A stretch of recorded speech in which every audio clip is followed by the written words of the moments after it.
morning, fellow Toastmasters. Good morning. Thanks so much, Steve. And especially, Kanda. especially you. On fire now. Kanda, I have to tell you,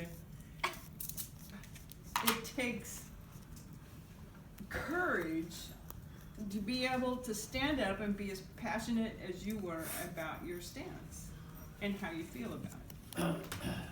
And I appreciate that.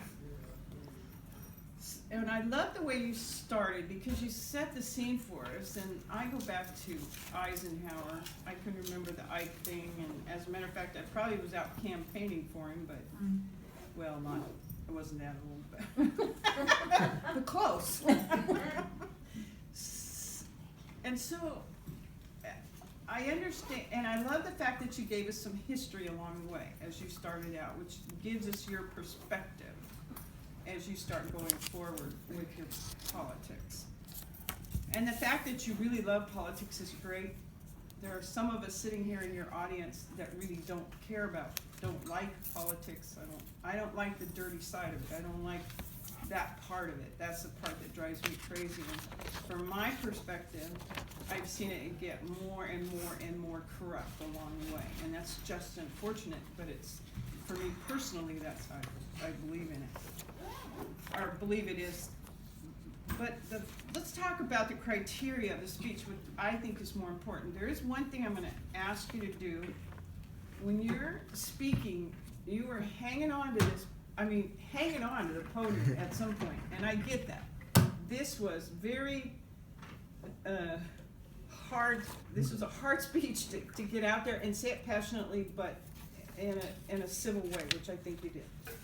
But you had your hand in your pocket. It was a comfort thing, I think. You were sort of hanging on, and that's how it felt to me.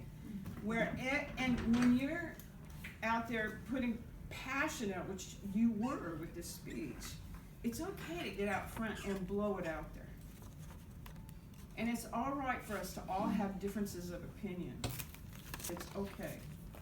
Now, one of the things it talks about, was the speaker a credible source of information about the topic? I believe you were. Did the speaker phrase his or her appeal in terms of the audience self-interest? I don't know. You needed to give me a place to go. Maybe I can't vote for either one of them. Is that possible? Okay. Did the speech opening capture the audience interest? Absolutely did. Did the speaker use facts and logical reasoning to support his or her views? I think you did. That's your viewpoint of it. That's how you see history, and that's what you brought to us.